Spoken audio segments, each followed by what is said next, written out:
What happened over Canada's skies that day still has pilots talking, not because a giant arrived, not because a new super weapon was revealed, but because a small Nordic jet, one most experts never took seriously, did something no one expected. And for the first time, Canadian pilots openly admitted it. The Gripen E surprised everyone. At a time when the world is full of billion-dollar jets, political pressure, and high-stakes military choices, no one thought Sweden would be the country shaking the system. Canada had spent years looking west, buying American jets, trusting American technology, and following American doctrine. But then came the moment that shifted attention north, toward a country with barely 10 million people and a fighter jet built with more brains than budget.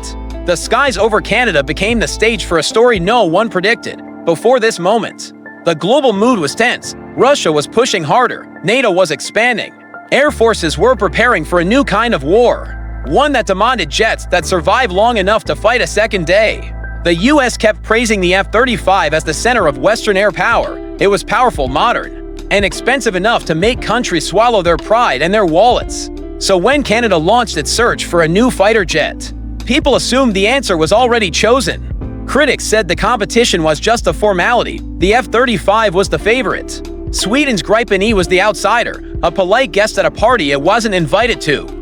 But Sweden didn't come to impress with size, it came to show something different. Canadian analysts looked at the first proposals and shrugged. They expected a budget jet, a compromise, something useful but not inspiring. Even Canadian pilots didn't think much of it. Then the testing began, and that's where everything changed. Canada had some of the world's harshest flying conditions, frozen runways, remote bases, wild distances, weather that could flip from calm skies to chaos in minutes. Pilots thought the Gripen E would struggle. They thought its simple approach couldn't match the advanced systems of the American jet. Instead, the Gripen E acted like it was born there. It took off from icy surfaces like it was nothing. It handled Canada's wide, empty north as if it had flown those routes for decades. And most shocking to the pilots, it didn't need the massive support structure the F-35 demanded. While the American jet needed specialist crews, high-tech hangars, and more maintenance hours than flight hours, the Gripen E landed on rough strips, refueled in minutes, and was back in the sky before anyone had time to take a breath. That was the first moment Canadian pilots realized something was different. Experts had always dismissed Sweden's philosophy. Critics joked that a cheap jet couldn't survive modern war. But the Gripen E wasn't acting like a cheap jet, it was acting like a survivor. The conflict grew during the evaluation flights. Canadian pilots tested radar performance, reaction time, cockpit awareness, and survivability. They pushed each aircraft to its limits. One pilot later said the moment that shocked him most wasn't a maneuver or a weapon test, it was silence. He explained it like this: other jets scream for attention. The Gripen stays calm, it just works. While some fighters overwhelmed pilots with data, noise, and constant alerts, the Gripen systems filtered and analyzed everything for them. Information came in quietly, clearly, and with purpose. The jet didn't feel like a machine demanding control. It felt like a teammate whispering the answers before you could ask the questions. This was Sweden's secret. While other countries built fighters that felt like high-pressure command centers, Sweden built one that felt like a smart co-pilot. Canadian pilots weren't prepared for that. And then came the turning point. The moment that truly shifted the mood. During simulated combat, the Gripen E performed in a way that forced everyone to reconsider their assumptions. It wasn't the fastest. It wasn't the heaviest armed. It wasn't the stealthiest. But it outpositioned, outmaneuvered, and outlasted expectations. Some pilots reported that the Gripen's electronic warfare system felt unfair, as if the jet could see the future. Enemy radars didn't track it the way they expected. Missiles struggled to lock on. And the Gripen E slipped through simulated defenses with an ease that felt almost disrespectful. One Canadian pilot simply said, "It shouldn't be doing this." But it is. That's when whispers started. There were questions about survivability, about endurance, about long-term combat readiness. Suddenly, the conversation wasn't about power alone. It was about how long each jet could stay in the fight if a real crisis came. And the Gripen E kept proving it could fight every day, not once a week.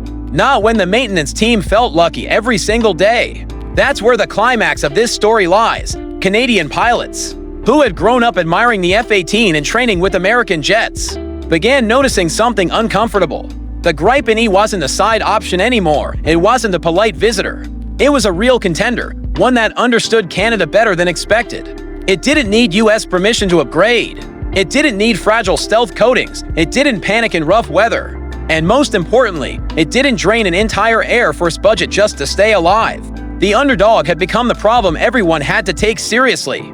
Then came the moment that stunned even the evaluators. A senior Canadian pilot known for being tough on foreign jets admitted something on record that made headlines in defense circles. He said, "I didn't expect this. The Gripen E surprised me, not impressed me, not interested me.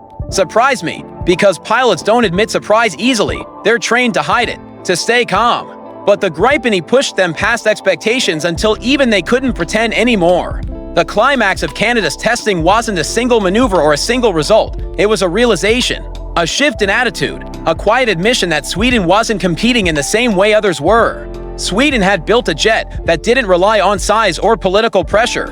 It relied on practicality, and when it came to real global air combat, from electronic warfare to cold weather readiness, practicality had real power.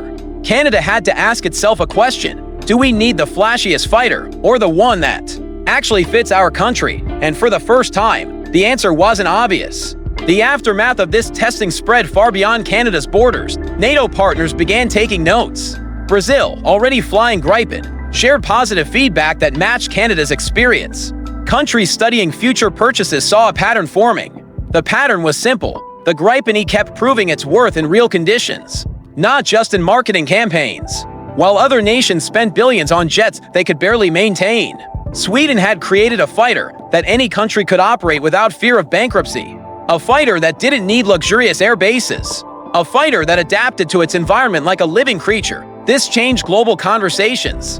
Defense ministers asked new questions. Analysts began reevaluating long-term costs, even pilots. And other countries admitted they wanted to fly the Gripen at least once, to see if the stories were true. Because when pilots talk, the world listens, and Canada's pilots were talking. They admitted the Gripen E felt intuitive, sharp, steady, predictable in the best way. Surprising in the ways that mattered. Not a super jet, not a flashy monster, but a smart machine built by people who understood that war is messy, unpredictable, and unforgiving. The Gripen E didn't try to dominate the battlefield. It tried to survive it. And survival, in modern warfare, is power. This left Canada with a dilemma that still echoes today. Did they follow tradition and choose the jet they were expected to choose? Or did they break the cycle and pick the one that quietly proved itself above expectations? The world watched closely, and the world learned something important. When pilots speak honestly, politics loses some of its shine. In the end, the story of Canada and the Gripen E isn't about fanboy excitement or exaggerated claims. It's about a real shift in mindset, a moment when an underdog earned respect the hard way. Through performance, not promises, Canada's pilots didn't declare the Gripen E the winner of every category.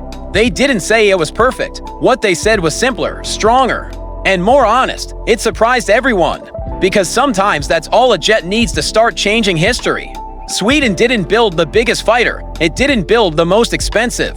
It built the one that made seasoned pilots rethink everything, and in a sky full of giants, that surprise might be the most powerful weapon of all.